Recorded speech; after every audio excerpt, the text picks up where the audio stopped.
J.K. Yadav Films present. बोला बोला दुर्गा मैया की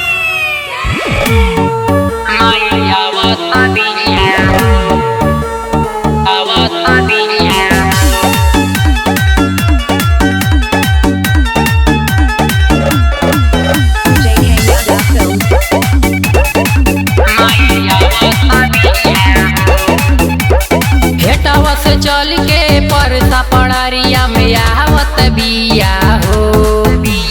हेटावा से चल के परसा पड़ारिया में आवत बिया हो। पहिला डीजे पे कमरिया माई आवत बिया हो।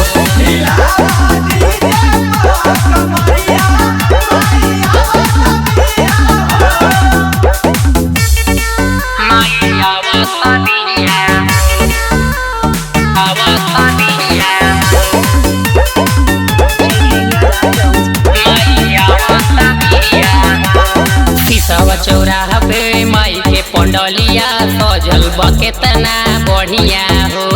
सजल बकेतना बढ़िया हो। सीतावा चौराहा पे माई के पंडलिया सजल बकेतना बढ़िया हो। बढ़नी में सज के बाघावा पे चढ़ के आवत बिया हो। बढ़नी में सज के बाघावा पे चढ़ के आवत बिया हो। पहिला डीजे पे कमरिया माई आवत बिया हो।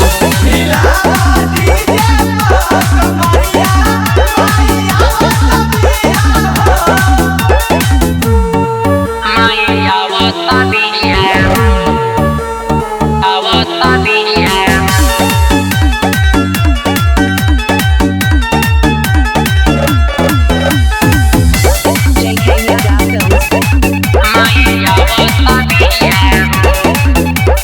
नौगढ़ शहरतगढ़ में देखा लागल बा माई के बजरिया हो। लागल बा माई के बजरिया हो। नौगढ़ शहरतगढ़ में देखा लागल बा माई के बजरिया हो। चतिया बजरिया से ललका चुनरिया मंगावत बिया हो। चतिया बजरिया से ललका चुनरिया मंगावत बिया हो।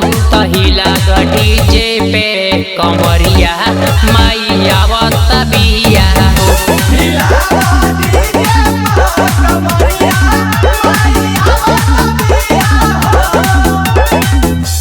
J.K. Yadav Films